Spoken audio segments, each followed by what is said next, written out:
나비를 쫓아서 깨달음도 성취도 따로 존재하는 분리된 자아 개체가 아니니라. 이를 볼 수 있는 사람은 누구든 더 이상 성취하고 깨달을 것이 없느니라. 깨달음의 지혜는 불현듯 찾아옵니다. 꼭 앉아서 명상할 때만 찾아오는 것이 아닙니다. 우리는 일상생활에서 마음 챙김과 집중을 수행하면서 깨달음의 지혜, 즉 통찰을 맞이할 준비 작업을 합니다. 우리는 자신의 몸, 느낌, 인식 등과 깊이 접촉하도록 스스로 허용해 줍니다. 이런 수행을 통해 우리의 마음 챙김과 집중의 힘은 점점 강해집니다. 통찰이 찾아오면 웃음이 터질 수도 있습니다. 통찰이 늘 바로 곁에 있었으나 그동안 까맣게 모르고 있었다는 느낌이 들 수도 있습니다. 통찰이 깃드는 순간은 환희가 충만하고 더없이 만족스럽습니다. 통찰은 여러 원인과 조건이 결합하여 일어나는데 그 조건 중 한 가지는 망상, 다시 말해서 무명 혹은 무지입니다. 무지 없이는 통찰도 깨달음도 없습니다. 오해와 잘못된 견해가 없다면 애초에 무엇에서 깨어나 깨달을 수 있을까요? 통찰은 우리가 날마다 꾸준히 갈고 닦는 마음챙김, 집중, 그리고 깊이 관하기 등의 수행에서 비롯됩니다. 통찰은 온통 통찰이 아닌 요소로 이루어져 있습니다. 진흙 없이는 연꽃도 없고 망상과 괴로움 없이는 지혜와 이해도 없습니다. 우리는 모든 것을 상호존재라는 본질에서 바라보아야 합니다. 그렇지 못하다면 진정한 깨달음의 지혜가 아닙니다. 무언. 우리는 열반이나 깨달음을 성취해야 하는 대상으로 여기는 경향이 있습니다. 경전에서 성취라는 단어에는 우리가 열반이나 깨달음을 얻을 수 있다는 생각이 담겨 있습니다. 그러나 열반이나 깨달음은 우리 마음이 붙잡을 수 있는 것이 아닙니다. 오히려 붙잡고 있던 것을 놓아야만 열반이나 깨달음을 경험할 수 있습니다. 집착하고 뒤쫓아서는 결코 경험할 수 없습니다. 무언은 3의 탈문 중 세 번째입니다. 무언을 꾸준히 수행하면 얻을 바 없음을 깨치는데 도움이 됩니다.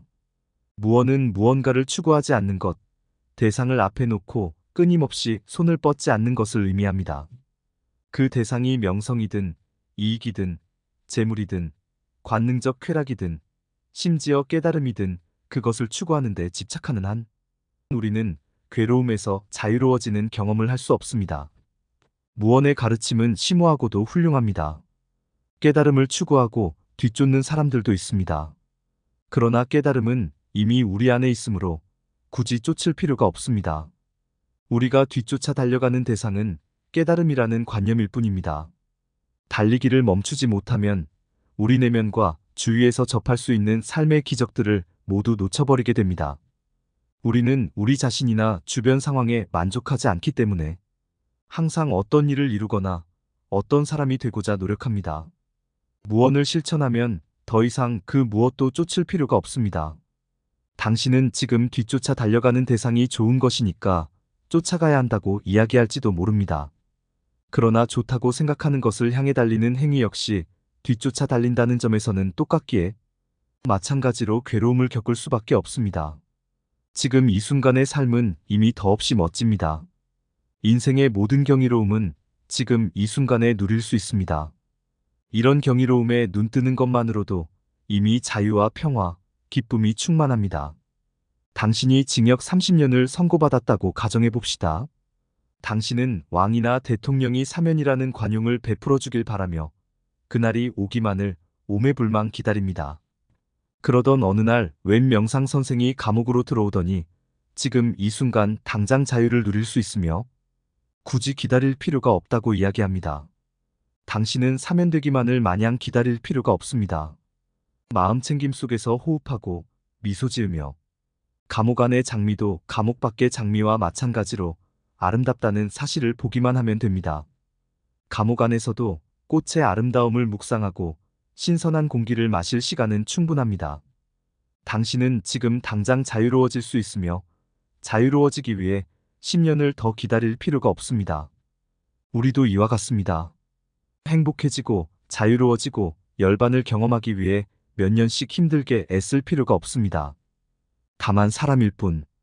내가 1963년에 지은 시에 이런 구절이 있습니다. 이루기까지 1000년이 걸리는 일이라지만 바라보면 이미 1000년 전에 이루어졌나니 꽃이 할 수 있는 가장 중요한 일은 꽃이 되는 것입니다. 당신이 사람이라면 사람인 것으로 충분합니다. 왜 굳이 부처가 되어야 합니까? 당신이 사람이며 사람 안에 깨어난 자연이 담겨 있다는 사실을 안다면 더 이상 그 무엇도 쫓아다닐 필요가 없다는 사실 역시 알게 됩니다. 당신이 지금 뒤쫓고 있는 것은 이미 당신 안에 모두 갖추어져 있습니다. 불성은 사람의 본성 안에 오롯이 들어 있습니다. 굳이 무엇인가가 될 필요가 없습니다. 당신은 이미 당신이 되고 싶은 사람이기 때문입니다. 이것이 계속 무언가를 쫓아달리는 것으로부터 우리를 해방시켜주는 무언의 탈문입니다. 반야심경의 내용은 다음과 같이 계속됩니다. 이를 볼 수 있는 사람은 누구든 더 이상 성취하고 깨달을 것이 없느니라. 성취할 목적도 없고 성취해야 할 것도 없습니다. 다른 모든 현실과 무관하게 따로 존재하는 성취란 없습니다. 성취에는 원인과 조건이 있으며 그 원인과 조건이 발현될 때 비로소 성취도 모습을 드러냅니다. 이를 깨달으면 더 이상 성취에 연연하지 않게 됩니다. 현상에 대한 우리의 인식을 깊이 들여다보아야 합니다. 우리가 무언가를 인식할 때 우리는 그것을 하나의 상으로, 우리 마음의 인식 대상으로 파악하는 경향이 있습니다. 상을 잡으려는 것은 마치 나비를 잡으려는 것과 같습니다.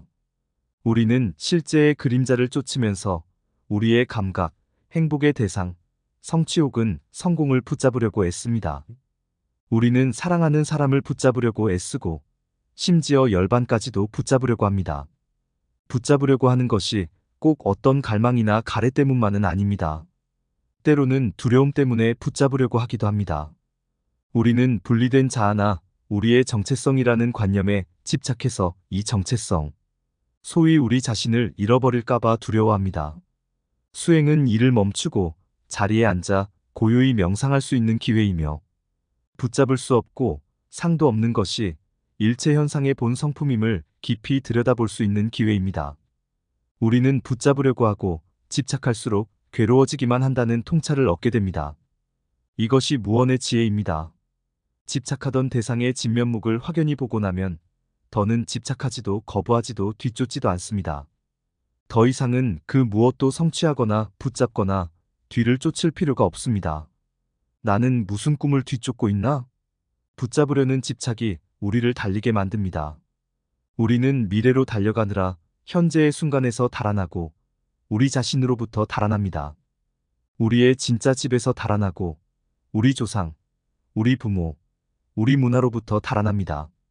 우리 안에는 굶주린 아기와 정처 없이 떠도는 영혼의 씨앗이 있습니다. 우리가 이처럼 달아날 때 집으로 돌아갈 수 있는 마지막 기회를 삶이 베풀어 줄 때도 있습니다. 그러나 우리는 평생 달아나는 것을 멈추지 않습니다. 가끔은 사소하기 짝이 없는 이유로 달아나기도 합니다. 어쩌면 우리는 지금 구름이나 나비를 쫓아달리고 있는지도 모릅니다. 혹은 직위, 학위, 명성, 돈을 쫓고 있는지도 모릅니다. 베트남에 전해 내려오는 설화 중에 판관이 되기 위해 과거를 보러 가는 서생에 대한 이야기가 있습니다. 과거를 보고 고향으로 돌아가던 서생은 피곤하고 허기가 져 어느 도인의 집에서 잠시 쉬어가길 청했습니다. 도인은 삶에 지쳐 기진맥진한 젊은이를 보고 이렇게 말했습니다. 잠시나마 눈 좀 붙이시오. 좁쌀죽을 조금 끓이리다. 죽이 다 되면 드시구려. 젊은이는 바로 골아떨어졌습니다.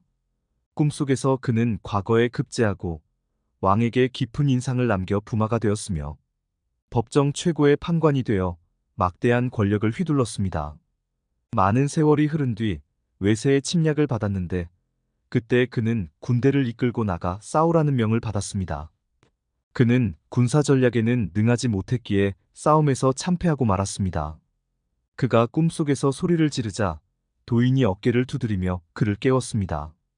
정신을 차려보니 그는 여전히 오두막 안에 누워 있었습니다. 도인이 그에게 말했습니다. 죽이 다 되었소. 일어나서 같이 한 그릇 듭시다. 죽 한 그릇을 끓이는 짧은 시간 동안 서생은 온갖 풍상과 고락을 겪었습니다. 그는 과거에 급제하고 공주와 약혼하고 높은 지위에 올랐습니다. 또한 침략군에 맞서 싸웠으나 패배했습니다. 이 모든 일이 좁쌀죽 한 그릇을 끓이는 동안 일어난 것입니다. 서생은 소스라치게 놀라 스스로에게 물어보았습니다. 내가 추구하는 꿈이 뭐지? 나는 무엇을 뒤쫓고 있는 걸까? 나를 붙잡는 게 무엇일까? 서생의 꿈은 깨어나서 자신의 인생 행로를 재점검하는 기회가 되었습니다. 자리에 고요히 앉아서 성찰하고 이처럼 자문해 볼 시간을 가져야 합니다.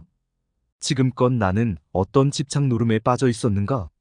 과거에 내가 집착하고 뒤쫓던 것은 무엇인가? 내가 지금 움켜쥐고 집착하는 것은 무엇인가? 지금 나비를 뒤쫓고 있는가? 아니면 구름을 뒤쫓고 있는가? 우리가 사랑하는 사람에게서 멀어지고 우리의 집에서 달아나도록 만드는 원인은 너무나 많습니다. 영적 스승 덕분에 잠에서 깨어나면 이제는 집으로 돌아올 때입니다. 우리는 이미 방황할 만큼 방황했습니다. 우리는 이미 우리 삶을 파괴할 만큼 파괴했습니다. 이제는 우리의 뿌리로, 우리의 조상에게로, 우리의 참된 집으로 돌아올 때입니다. 평화로, 행복으로, 자유로 돌아올 때입니다. 여전히 무언가를 필요로 하거나 행복하려면 반드시 무언가를 갖춰야 한다고 생각하거나 허둥대며 무언가를 찾아 헤매고 있다면 아직도 성취라는 관념에 사로잡혀 있다는 뜻입니다. 연꽃은 연꽃 자체로 아름답습니다. 연꽃은 굳이 수선화가 될 필요가 없습니다.